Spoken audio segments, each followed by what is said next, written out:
여러분 안녕하세요. 반갑습니다. 와, 우리 시간이 진짜 빠른 것 같아요. 그쵸? 벌써 일주일이 지나가고 있어요. 벌써 금요일로 우리가 이렇게 다시 기도의 자리로 만났는데요. 지난 한 주간 동안 여러분들은 어떤 일들이 있었나요? 그리고 당장 오늘은 여러분들이 어떤 일들이 있었나요?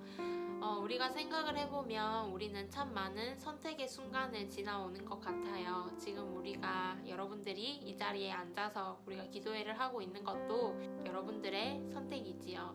그래서 우리는 삶을 살아가면서 선택을 어쩔 수 없이 하게 되는 것 같아요. 그런데 여러분, 혹시 요즘에 밖을 보면 어떤가요? 영주는 특히나 단풍이 진짜 예쁜 것 같아요. 자연이 너무 잘 드러나 있어서 곳곳을 봐도 단풍들이 예쁘게 물들어 가고 있다라는 모습을 우리가 볼 수 있는데, 참 안타까운 것은 올해는 그 단풍이 너무 또 빨리 떨어지는 것 같은 느낌도 있어요. 그쵸? 벌써 거리를 보면 낙엽이 되어서 나뭇잎들이 떨어지고 있고, 또 어떤 나무는 앙상한 가지만 남아있는 경우도 보게 되는데요. 여러분, 우리가 이 나무를 생각했을 때 나무들이 왜 낙엽이 되어서 떨어지는지, 왜 가을이 되면 겨울이 다가오면 왜 낙엽이 되어서 나뭇잎들이 떨어지는지 혹시 알고 있나요?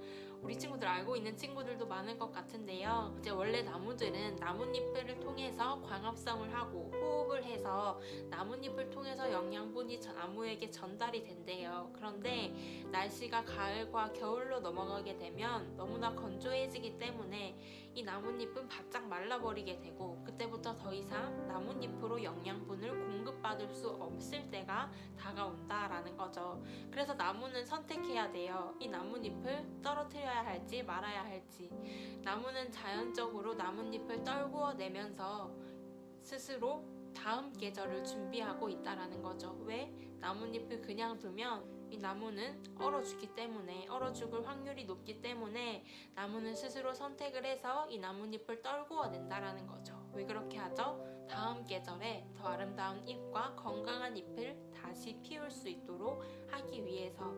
나무에게서도 선택의 순간이 다가왔다라는 것을 우리가 알 수 있는데요. 우리가 오늘 함께 나눌 말씀은 우리 열왕기하 4장의 말씀이에요. 이 본문에 나타난 여인에게서도 선택의 순간들이 있어요. 그 선택의 순간들이 몇 가지였을지, 또 어떤 것이었을지 집중하면서 우리 7절밖에 되지 않으니까 함께 읽어보면서 생각해 볼 수 있었으면 좋겠습니다. 우리 열왕기하 말씀 찾아볼게요. 미안해요. 여러분들이 가진 성경은 개역 개정이고 전도사님이 준비한 건 새번역 말씀이에요. 그래서 새번역으로 보면 조금 더 쉽게 이해할 수 있겠다 싶어서 이렇게 준비했으니 지금은 새번역 말씀으로 함께 보고, 또 나중에 여러분들이 끝나고 나서 개역 개정으로 한번 비교해봐도 좋을 것 같아요. 자, 전도사님부터 1절 우리 이제 번갈아 가면서 읽어보도록 할게요. 예언자 수련생들의 아내 가운데에서 남편을 잃은 어느 한 여인이 엘리사에게 부르짖으며 호소하였다. 예언자님의 종인 저희 남편이 죽었습니다. 예언자님께서도 아시다시피 그는 주님을 경외하는 사람이었습니다. 그런데 빚을 준 사람이 와서 저의 두 아들을 자기의 노예로 삼으려고 데려가려 합니다.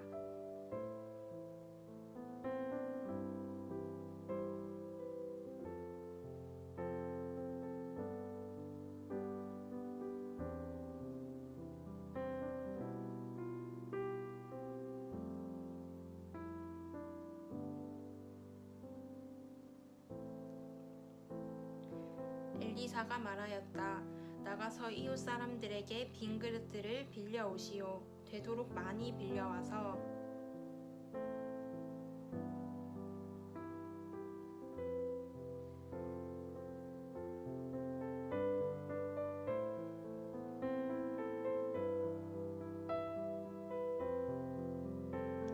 그 여인은 엘리사 곁을 떠나 두 아들과 함께 집으로 들어가 문을 닫고 그 아들들이 가져온 그릇에 기름을 부었다.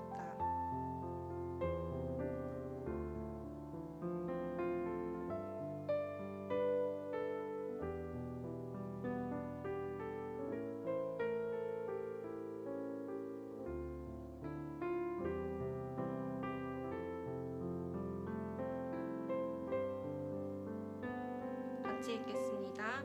여인은 하나님의 사람에게로 가서 이 사실을 알렸다. 하나님의 사람이 그에게 말하였다. 가서 그 기름을 팔아 빚을 갚고 그 나머지는 모자의 생활비로 쓰도록 하시오. 아멘. 네, 여러분, 전도사님이 오늘은 열왕기하 말씀을 가지고 왔는데요. 이 말씀을 여러분들과 함께 나누고 싶어서 오늘은 이 말씀을 준비했어요. 말씀 속에 한 여인은 일찍 남편을 떠나보낸 한 여인이 남아 있었어요. 그 여인은 과부였겠죠. 일찍 죽은 남편을 보내고 여인 홀로 살아가는. 근데 그 여인에게는 2명의 아들이 있었대요. 과부인 여인이 살아가기에는 너무나 힘든 사회가 이스라엘 사회였어요. 그래서 이 여인에게는 경제적으로도 생활비로 쓸 돈도 없었다라는 거죠. 그래서 여인은 이곳저곳에서 돈을 빌리러 다녔대요. 그런데 하루는 돈을 빌려준 사람들이 찾아와서 돈을 갚으라 라고 말하는 거예요. 그래서 돈을 갚지 않으면 당신의 2 아들을 내 종으로 삼겠다라고 말을 한 거죠. 여인은 너무나 절망적인 상황이었어요. 남편을 잃은 것도 너무나 슬픈 일인데 2 아들마저, 자신의 희망이었던 2 아들마저 잃게 되었으니, 그래서 여인이 할 수 있었던 마지막 선택은 바로 엘리사를 찾아오는 것이었어요. 여러분, 전도사님이 이 말씀을 읽으면서 여인이 선택한 행동에는 어떤 것들이 있을까요? 라고 질문을 해보았는데요. 여러분은 어떤 것들을 찾았나요? 아까 방금 전도사님이 말한 대로 엘리사를 찾아간 것, 그리고 또 엘리사와 대화하던 중에 엘리사가 이렇게 해보세요 라고 했던 말을 그대로 듣고 순종한 것, 어떤 선택이 여인에게 있었을까요? 우리가 예상한 대로 엘리사를 찾아간 것도 여인의 선택이었고, 하나님의 사람 엘리사가 시키는 대로 한 일도 여인의 선택이었죠. 그런데 여러분, 여인이 정말로 처한 현실적인 문제는 그게 아니었죠. 여인은 무엇이 급했나요? 당장 돈을 갚지 않으면 내 2 아들을 잃어버리는 상황이었어요. 근데 엘리사는 2 아들을 지켜주는 게 아니라 그 여인의 빚을 갚아주는 것이 아니라 엘리사는 여인에게 이렇게 말해요. 당신에게 남아있는 것이 무엇입니까? 그래서 여인은 대답했죠. 저에게는 기름 한 병 외에는 아무것도 없습니다. 그래서 엘리사는 여인에게 그 기름 한 병으로 어떻게 하세요 라고 제시하게 됩니다. 여인은 하나님의 사람 엘리사의 말을 그대로 듣고 순종한 선택을 우리가 알 수 있습니다.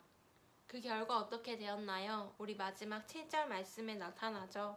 가서 그 기름을 팔아 빚을 갚고 그 나머지는 모자의 생활비로 쓰도록 하시오. 여인은 마침내 빚을 갚을 수 있게 되었고 2 아들마저 지킬 수 있게 됐어요. 이제 2 아들과 함께 살아갈 수 있게 되었다라는 겁니다. 여러분, 우리는 선택의 순간 앞에서 내가 어떤 선택을 했을 때 당장에 내가 원하는, 내가 바라는 결과가 나오지 않을 수도 있어요. 그래서 후회하기도 하죠.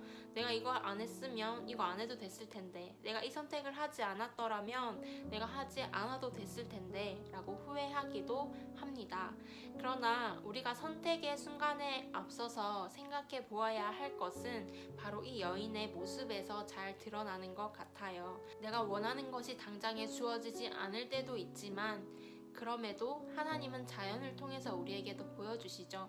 나무가 나뭇잎을 떨구어내서 다음의 계절을 준비하는 것처럼, 나무가 자신의 나뭇잎을 떨구어내는 것은 당장에는 끝이 난 것처럼 보일지 모르지만 그 나뭇잎을 통해서 양분이 되어서 다음 계절에 더 건강한 잎을 내게 해주는 그런 선택으로 이끈다라는 것을 우리는 알 수 있습니다. 이 여인도 당장에는 빚이 해결되지 않았어요. 그러나 하나님의 사람 엘리야를 통해서 전해지는 하나님을 믿었을 때 여인은 그대로 순종하는 행동을 선택했다라는 거죠. 그리고 그 행동은 마침내 여인의 빚을 갚아주고 여인이 2 아들과 함께 살아갈 수 있도록 해주는 생명의 삶으로 이끌었다라는 것을 우리는 알 수 있습니다. 당장에는 보상받지 못한다 하더라도, 내가 원하는 것이 주어지지 않는다 하더라도 하나님을 믿고 선택하는 여러분들의 선택을 하나님은 최고의 것으로 이루어 가실 겁니다. 그 하나님을 믿고 그 하나님께 오늘도 기도할 수 있는 여러분들이 되시기를 축복합니다. 극복합니다. 우리 함께 기도문 통해서 기도하도록 할게요.